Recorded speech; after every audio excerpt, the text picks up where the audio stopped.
Crabtree of Crabtree Coaching Collaborative. And with me tonight, I have two of my favorite people, Casey Watts and Jonna Lee. And I'm going to throw it to them, let them tell you a little bit about themselves. Hey guys, so I am super excited to be here tonight. Thank you, Alissa, for having us. And I'm really pumped to talk about this topic. And I know that we are about to get real with the instructional coaches that are coming to this live session. I am an impact coaching consultant. I have also titled myself recently as a school impact strategist. And I also am a full-time instructional specialist / coach. So I have a lot of experience. I'm going on 7 years of instructional coaching or instructional specialist. So super excited to be here. Awesome. Hey y'all, my name is Jonna Lee. I am an education consultant. I get to work with our most precious population, teachers and students. So through customized professional development and workshops, I get to work with schools and principals and educators who really want to improve student achievement. I get to work with teachers who are tired at the limited amount of resources and time available to them. And I get to work with professionals who want to use data to drive the instruction that really meets the needs of their students. So I am so excited to be here tonight. I always get, I just always feel so lucky and privileged to be part of such important conversations with such amazing women who are also on the ground working with teachers and students and doing the work. So thank you for having me and super excited for what we have in store tonight. Thank you both for joining me. You know, one thing I can say is you are experts in the field. Both of you have been instructional coaches. You are instructional coaches. I'm an instructional coach. And gosh, I would venture to say that between the three of us, we have close to 30 years of coaching experience under our belt. And that is why we are so passionate about what we are talking about today. And that is exactly what keeps us up at night as coaches. And so, as we are kind of diving into the goal for tonight, I am going to ask our participants, anyone who's here live tonight, go ahead. And what I'd like for you to do is put in the chat what keeps you up at night as an instructional coach. What is the biggest obstacle? Because here is the awesome part. Tonight, us three, we are going to talk about the solutions that we have used in our experience and that our other colleagues have used that are practical. They're not something that's going to add something crazy extra onto your plate. These are practical solutions to problems that we have. And that's the whole purpose for tonight. And another awesome thing is if you are live here tonight, you are getting all of these solutions for free, because once this conversation is done, it now will no longer, we're not doing a replay. So you are in for a huge treat. So let's dive in. And Casey, Jonna, as an instructional coach, what have been some of the biggest things to keep you up at night? Casey, you want to go first? Yeah, so I will jump in and I will say, and I would say that this is true not just for myself, but for so many other instructional coaches. A lot of the time, instructional coaches are pulled out of the classroom because they are seen as like master teachers. They're seen as the runners on their campus. They're seen as the leaders. And because they have instructional expertise, they're pulled out of the classroom and expected to do instructional coaching, but with little to no training as an instructional coach. And we have this assumption that this master teacher is going to be able to go into other classrooms and teach everyone the ways that they do things. And sometimes we have that mindset as coaches coming out of the classroom, like, I can share all of my knowledge and I can share with everybody what I've done in the classroom that's worked. But it's not that way. That is not the reality of coaching. And what has been a struggle, I know for myself when I first began coaching and for so many other coaches, is learning how to become super self-aware and extremely socially aware as well. It's hard. Adults are hard. Yeah. Adults are hard. So Casey and Jonna, like, this is my question. If you are working with a team and maybe there are some adults that are not socially aware, and there's not really, the coach is not well equipped to handle that. What is, if this is not solved, what's the absolute worst thing that can happen? Teacher resentment, other teachers feeling that they could do a better job, a lack of respect for the culture, a lack of respect for the institution that is a PLC. Each PLCs in many ways are their own institutions. And when there's a lack of respect for the leadership within the institution or within the PLC, in terms of social awareness and being empathetic and compassionate towards the people that are within your team, you lose the trust and respect of and the system crumbles. I think that's really important. And what I see so often are leaders of PLCs sort of turnkeying information instead of providing the space for teachers to practice the strategies through, mock action plans and mock discussions that involve like real world problems that PLCs will face. And it becomes I've seen it be much more preach based rather than practice based. Yes. And I think there's such a difference. Oh my gosh, Donna, I'm so glad you mentioned that, because there is a difference between coaching and telling. Yes. And like you said, like this preaching, oh my Lord, guys, there's some serious thunder out here. I don't know if you can hear it. So I heard it.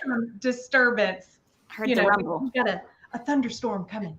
No, the thunder's like, that's right, ladies. You're onto something right now. you say it. That's what it is. It's like dun, dun, dun. But I'm thinking, we have one of the things that I've posted many times about, or I've talked about many times about, is how to move from a compliance-based coach to an action-focused coach. And there's a difference between telling and showing. And so, like, as a coach, I can tell all these beautiful things, but unless I give the teacher tools to implement it, I model for them, I show them, it's going to be interpreted in 20 million different ways. And we cannot get upset at people who interpret our words differently. Communication is key. But you also said something else. John and Casey, both of y'all, you had mentioned the resentment. And tell me, what have you experienced with adult pushback and just kind of like that resentment? No one wants to work with you. That's a huge problem that a lot of coaches face. What do you do? What happens when resentment occurs? At the basic level, no, that's not. It's at the lowest level, like starting level. I don't want to say basic because it's actually extremely complex. You are building relationships. So when you reach that roadblock of no one wants to work with me, there's a sign there that you have not built a solid, trusting, foundational relationship. And it also means that you have to really self-reflect and decide, what is my approach? The self-reflection is so crucial as an instructional coach. Not more so than a classroom teacher. It's just different. You're reflecting in a different way because you're working with adults who have had years of experience, years of becoming the person that they are, years of habits that they've developed, and you're having to come in and recognize and understand all of that. So when that roadblock comes up and we stumble, we have to be okay with taking steps back and starting fresh again with a different approach. And, one thing that I was going to say too, you asked, like, what's the worst that comes of that when you have people resenting you and you get to this lost and lonely place as an instructional coach? You face the chance of wanting to go back to the classroom, even when you don't want to go back to the classroom. because you don't know what else to do. Yeah. And you haven't had the training to be able to handle those roadblocks. Yeah. Relationships are key. Mhm. So just to make sure I heard you correctly, like one of the biggest obstacles, if you are seeing teacher resentment, and that's the obstacle, they don't want to work with you, build relationships. You have to pause and take time to build relationships. Mhm. What are some tools that if you experience that resentment, what's one quick way that you build relationships with teachers? Or what's one thing that your coaches can do now? In the summer, what can they do? So one of the things that I took when I was in the classroom and then transitioned to coaching and then ultimately, moved to the consultant side of things. There is so much power behind face-to-face rather than through email. Email is, of course, a quicker option, but there is such power of face-to-face communication and interaction. And so I think that can work in twofold. Face-to-face meaning, we have to be willing to want the feedback. I don't know that we ever we do want feedback because that's who it's ingrained in us as teachers, right? But you have to be okay with the feedback. Like that requires a conversation to have with yourself. Like if I'm searching for the feedback, I'm going to hear things that I don't like, and I need to be okay with that. So the first thing I would do is think about what kind of feedback are you looking for, and what's the best way to get that feedback? Is it through a survey? Is it through having some intimate conversations with teachers, visiting them, or your members of your PLC, visiting them in their classrooms, in their spaces, and asking, what can I do better? And this comes from the bottom of my heart. I truly want to know. And it remains confidential. And those are some leadership skills that you have to show: the confidentiality of the conversation, the risk taking and putting yourself out there, asking for feedback, and then not just taking the feedback, but what happens next is turnkeying that feedback into actionable changes, right? So turning the challenge into change. How can I take what I'm hearing and ensure my team that I'm going to do something about it to make it better? I think that as humans, we are we have a soft spot for hearing the truth in somebody who's coming to us and being vulnerable. Yeah. And it requires some vulnerability. Leadership is more, I think, about showing the vulnerable side rather than showing that stoic, that stoic side where you're just sort of faceless. Yeah. Yeah. One thing that I would like to add to that too, Jonna, is sometimes we can come across, when we have those kinds of conversations, it can come across as lip service, and we don't want it to come across that way. And I think even the small minor things that we do can come across as lip service if we don't have follow through. So one thing that I usually try to do during the summer is send periodic, not a lot of emails, and I'm not really even talking about work. I'm just sending text messages, emails, getting on Marco Polo, or trying to have some face-to-face interactions with the people that I work with in a super casual way. Like, hey, I was thinking about you. Tell me about how your summer's going. What are you most excited about next year? Yeah. Super simple. You don't have to make it complicated, but that minor touch point is going to make a big difference in the long run. However, only if you can keep up things like that and you follow through. Because if I ask them, hey, how's your summer going? But I don't respond, and it's just a one and done, then that's just lip service, and people see right through that. That's right. Authenticity. They need to be. That word authenticity comes to mind. Right. Yes. Absolutely. And with that, with the authentic relationship building, and it doesn't, like Casey, you said, it doesn't have to be rocket science. It doesn't have to be something large, but it really is just those genuine check-ins, know your people. There were some comments made on a TikTok that I posted, and it was about how can you foster relationships now? And a lot of the pushback came from, I don't want to work, I don't want to do this over the summer because it's my summer. I want to enjoy my summer. And I don't think teachers are going to want to hear from me either. But it's not, like you said, 20 million emails.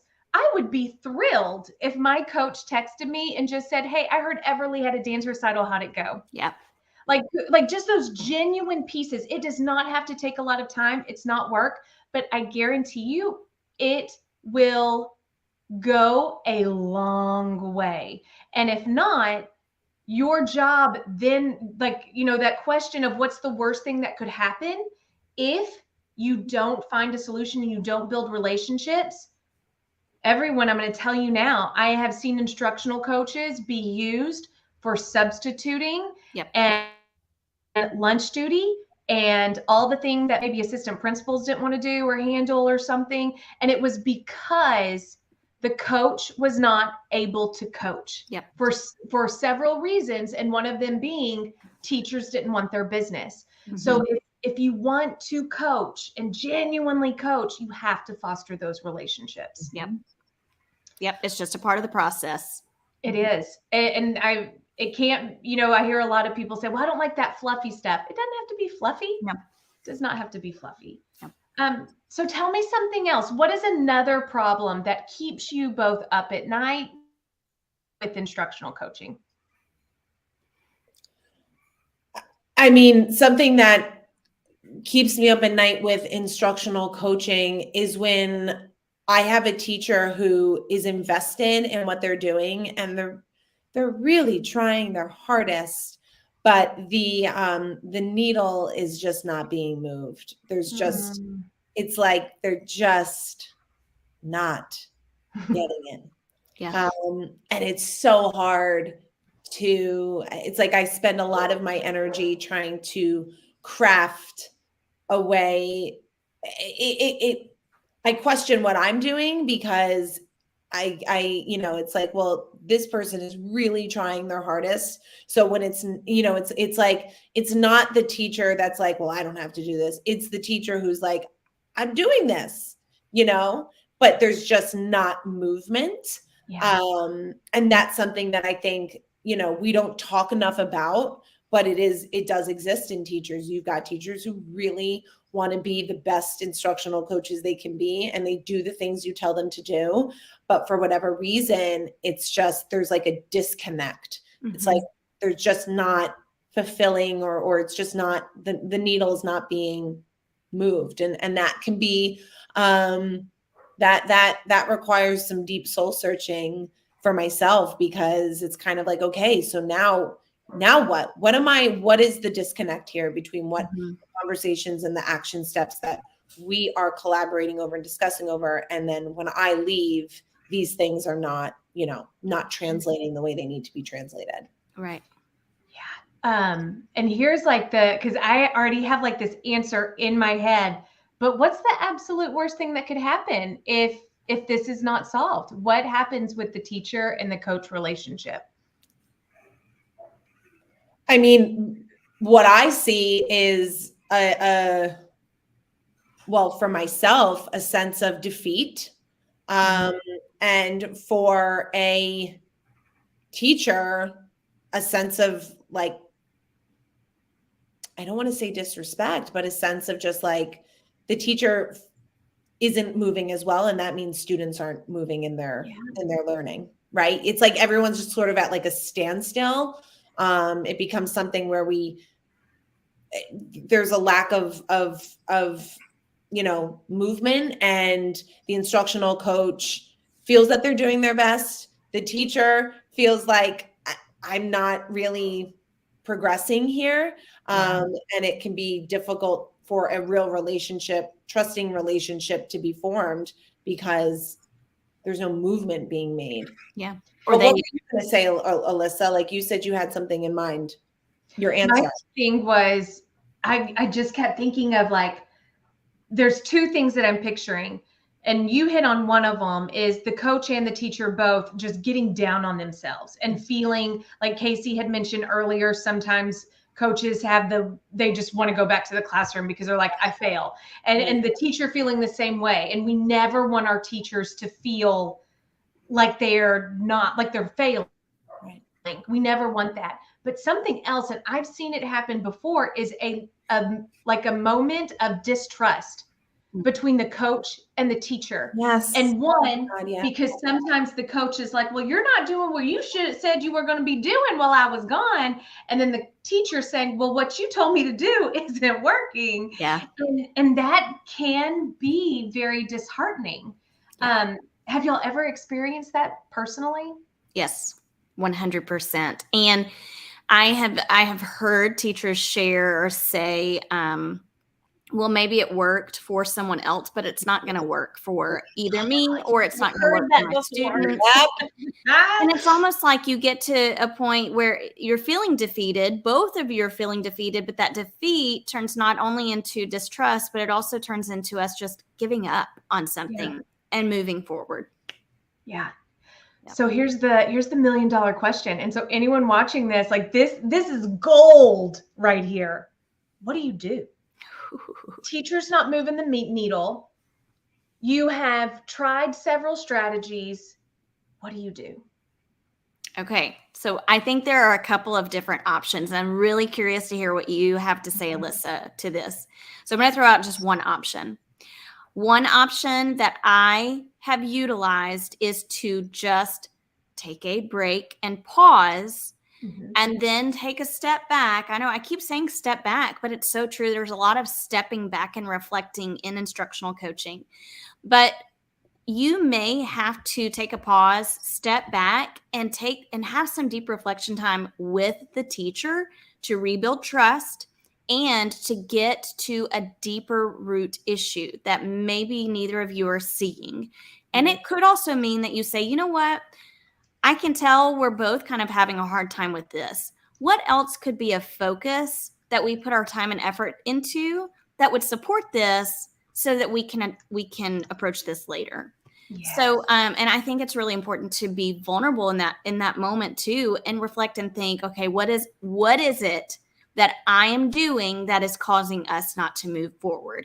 Because you could think about the teacher all day long. She's not doing this. She's not doing that. He's not doing this or that.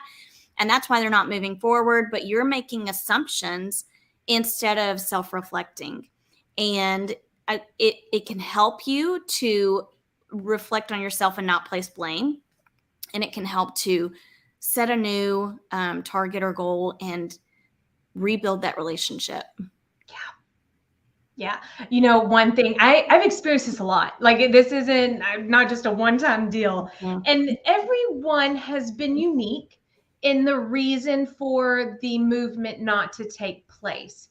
And so one thing that initially comes to mind is that moment when, and one of you mentioned it earlier, I think it was Jonna, you said, we don't just preach.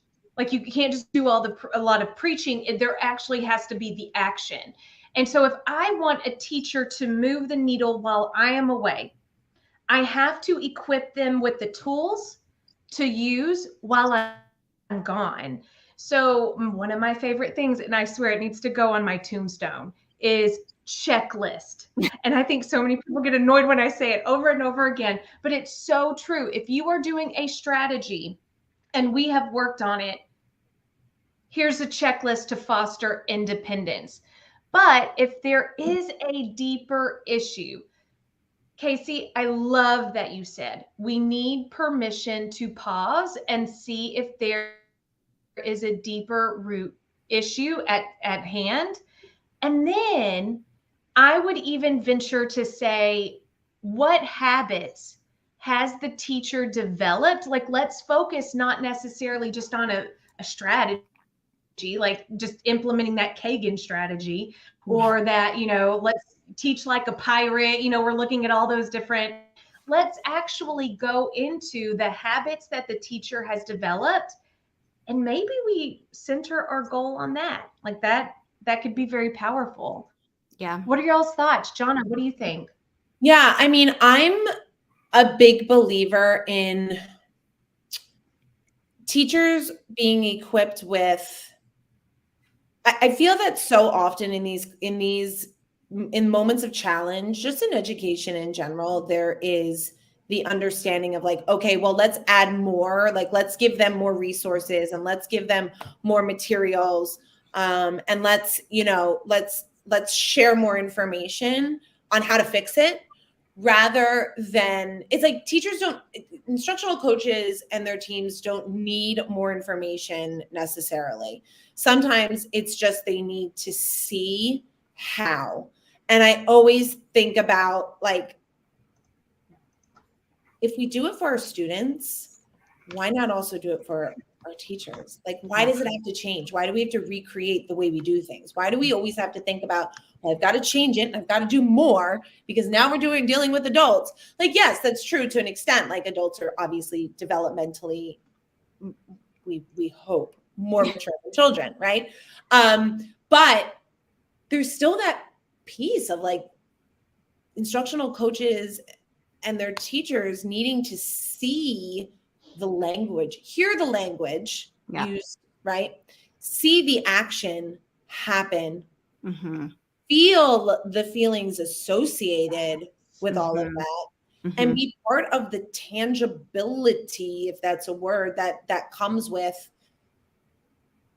the action plans that you've set forth. And so that means when I'm there working with a coach and a teacher, I'm demonstrating, I'm demoing what the conversation sounds like. I'm demoing the expectations that I have of the teacher and the response, or the expectations I have of the coach and the response of the teacher. And it's like paddle, right? It goes back and forth. It's a tennis match. I ping it to you, you ping it to me.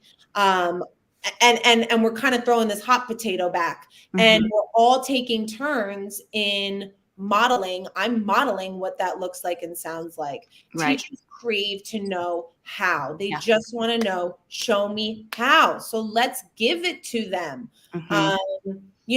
Give them the information. It's so important. Show them the strategy, teach them the strategy, share that with them. But ultimately, that can only go so far. They need to see what it looks like in action. Right. They're setting up like, okay, if this issue arises between an instructional leader and the team or a teacher, what if this is a mock scenario, what do we do? Yeah. Right. Like, what's the next step? And I think that is a big piece that I don't see enough of, and I wish I did. I love that you said that, Jonna, too, that we don't need to add more to their plates. It's just, sometimes they just need to see it done. They need to see it model. And I am not sure if there has been a time where I have been, especially when I first started out, I think sometimes veteran coaches get a little scared to model in front of especially veteran teachers, because teachers, sometimes we all educators, everyone, whenever you get up and present in front of other ones, adults are hard. That's all, adults are hard. So what advice would you give for a novice instructional coach who might be a little scared to model and feels like they just need to do the lip service? Yeah. So someone in the comments said, yes, that's my number one goal for next year, more modeling. And I absolutely agree with modeling. I think sometimes it can be beneficial to put teachers in others' classrooms instead of being in that person's classroom. And here's why. Because you can get pushback in that situation where a veteran teacher or whoever, they may see you come in as this like novelty with their students. So obviously the kids are going to act different. And obviously it works when you're doing it, and I'm like, well, maybe it's working because it's working, but it's hard for them to see that there's like a wall that's keeping them from seeing the strategy. They're more seeing classroom management and frustrated that their kids are acting this way because they don't usually act that way. And when I implement this as a teacher, it's just bananas. Yeah. Which means they haven't, and that's another thing, they need mastery experiences. So if they don't have mastery experiences, they are not going to make progress. And mastery experiences, you have to have multiple of them in order to make progress. And I don't know that we give them enough chances to do that. And when we model, I think we go into it sometimes. I'm going to be very honest and like raw here. Our pride as instructional coaches comes out to play when we go to model, or when we begin our career as coaches, we begin to model. We feel pride when it goes well, when what we model looks good. The problem is all they are seeing is perfection.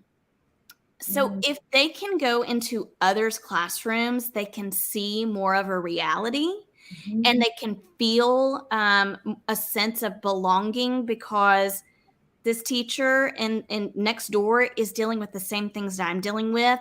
And it's awesome to be able to go with her as a coach and point out, hey, did you see how Johnny back here is acting a fool?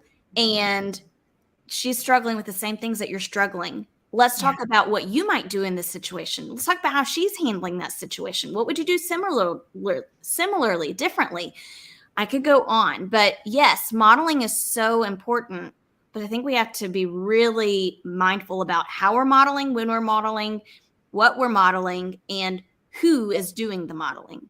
Yeah. So would you suggest, Casey, like setting up, I'm such a big fan of like lab classrooms, but I think that they're always so focused on like teacher instructional strategies and their impact on students. Yeah.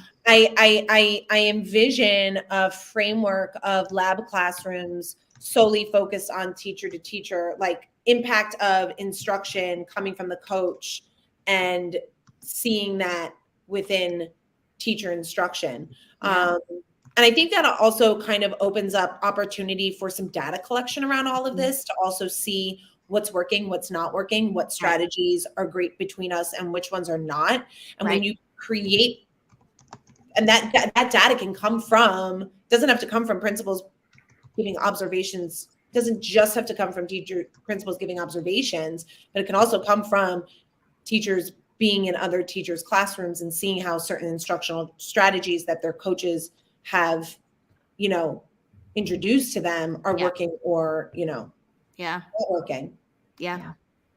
And I think you have to be careful to, like, there's a process to get to the point where teachers are ready for that. That's right. Unless you're on a campus where it's just the norm. And for a lot of campuses, it's just not the norm. Right. So you have to do the pre-work of building up to making it the norm. Like in this school, we visit each other's classrooms because we know that that's what's going to make us a pro at what we do to benefit students in the long run. I shout out to my two old principals, Devin Eisenberg, Lee Marie Loriano, and assistant principal Christina McNamee, because that culture was ingrained in us. We were an open door culture. You want to come in and watch? Please come in and watch. Yep. You have something to share it. You want to run the PD around this practice because you have been, this is something that you're passionate about and you and your coach have been working so closely on this, do it. And it became so much more than just about observations, formal walkthroughs. And it just became this we were just like just popping, buzzing around, buzzing busy bees, visiting each other's rooms. It was fun. It just kept it it was amazing. Yeah. It was amazing.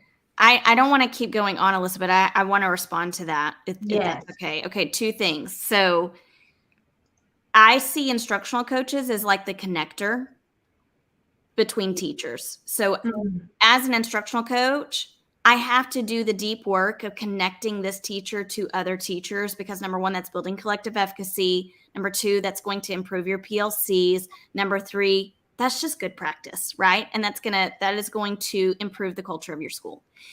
Also, we were talking about lab classes and like modeling. If I took a step back and kind of like rewinded. Sure. Okay. Sure. Bunch of English teachers here. I don't know.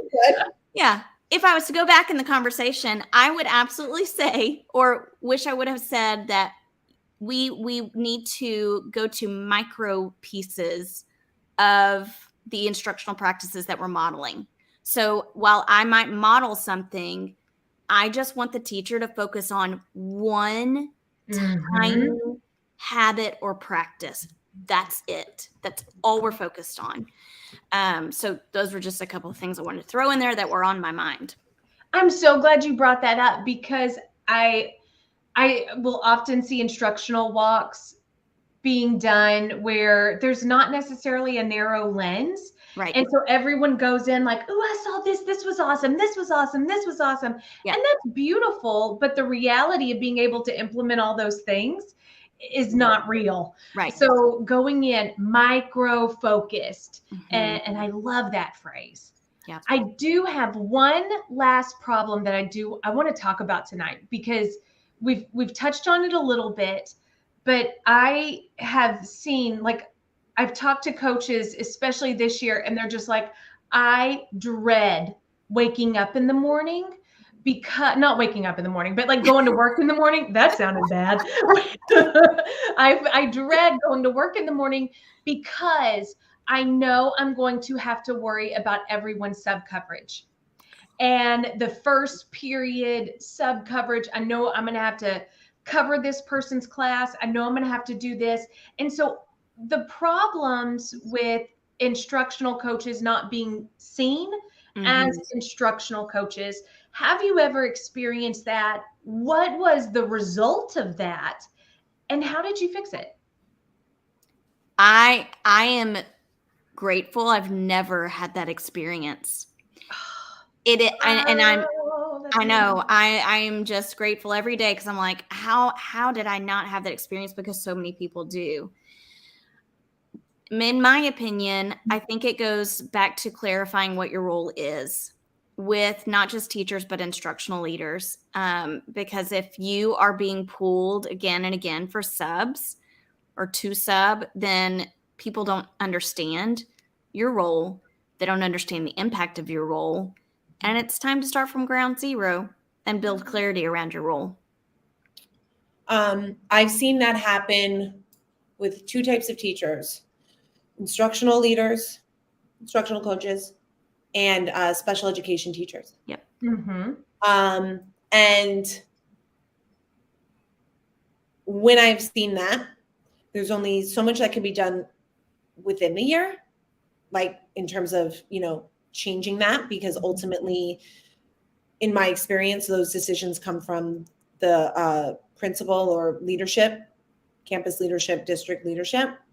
But as a consultant who goes in and has conversations with administrative teams and their PLCs or instructional coaches and special education teachers, I am extremely firm in expressing the need to protect the sanctity of their time and their jobs if they want to seek change. And that goes for special education teachers, and that goes for instructional coaches.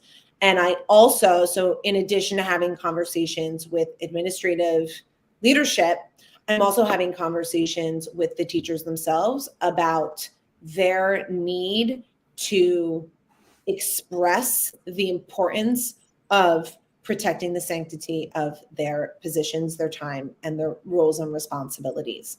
And that's a conversation that I, definitely have had.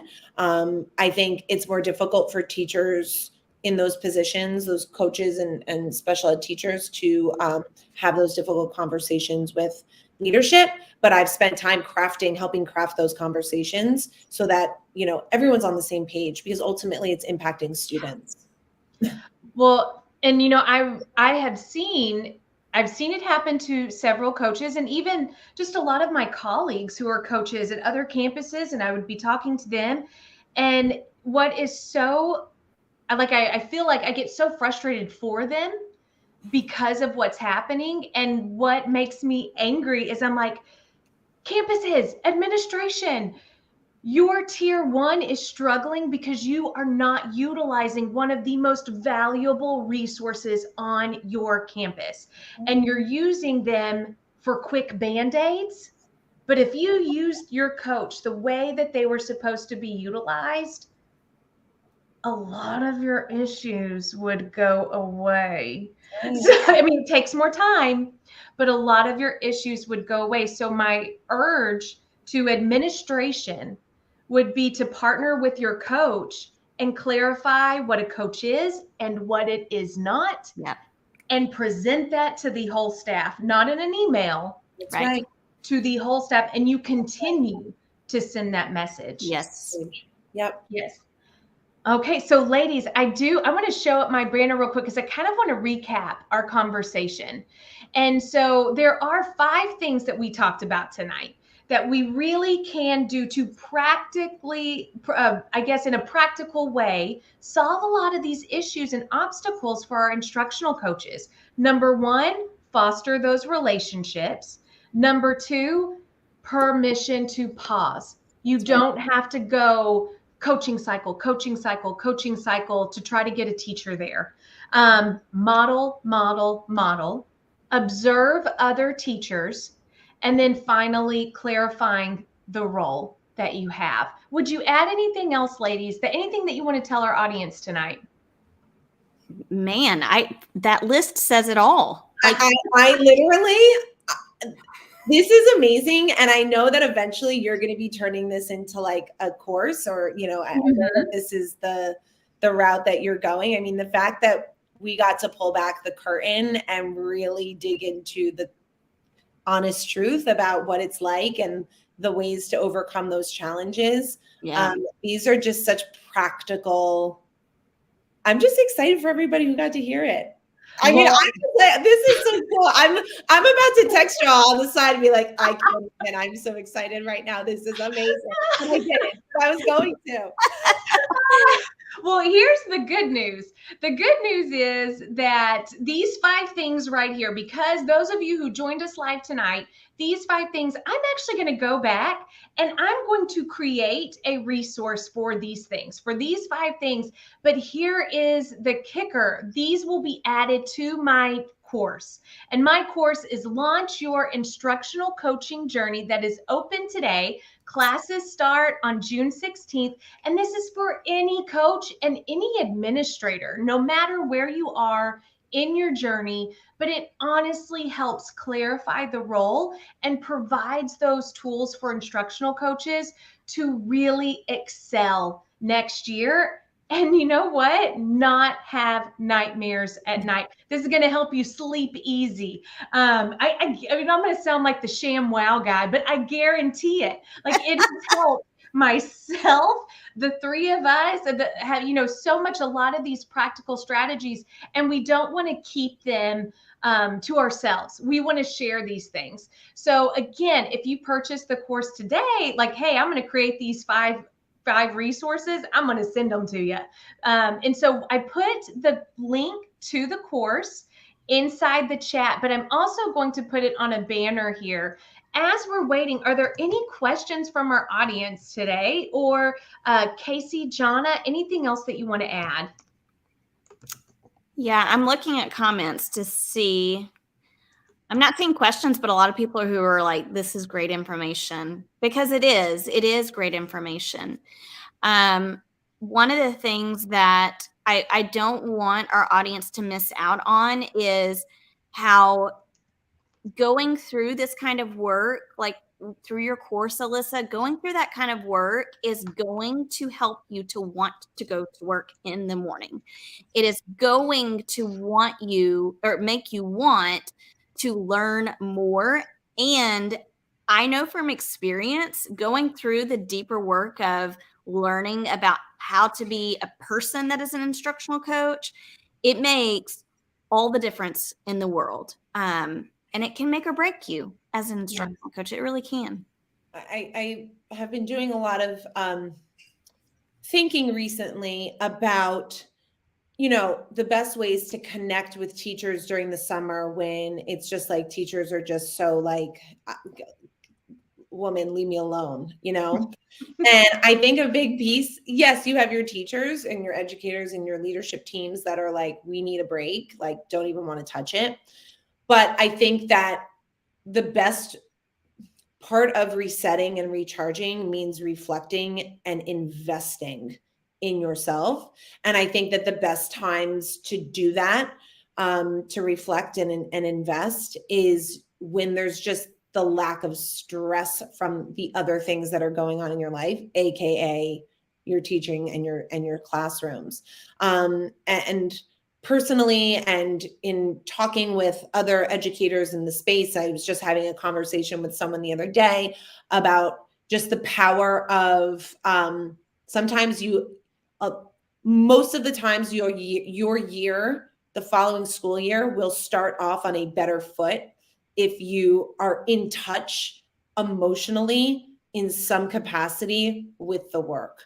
And so I think that in that investment and reflecting is so worth it in the long run, if it means that it's going to change your social and emotional well-being within the school year. And you know, the one thing that I've experienced is a lot of districts will provide training on curriculum. They will provide training on pedagogy. Mm-hmm. And oftentimes some districts will even go so far as to teach specific coaching strategies, like an impact cycle, something like that. But one thing that this course will offer is strategies on how to build those relationships with adults who, we have said a couple of times, adults are hard, because you are dealing with egos, where teaching students is a little different. And it will also go with, you know, how to motivate adult learners. And that's often a component that's missing for a lot of coaches. It's, you know, just, hey, curriculum and instruction. However, our coaches need support with motivating and teaching adult learners. Ladies, I appreciate you joining me so much tonight. Audience, I am so glad that you came tonight. Thank you so, so much. And I hope you have an amazing evening. And if you're interested in that course, it's a bit.ly/launch IC23. So, and share it with your other instructional coaching friends. All right. Good night, everyone. Bye, guys. Bye. Thank you.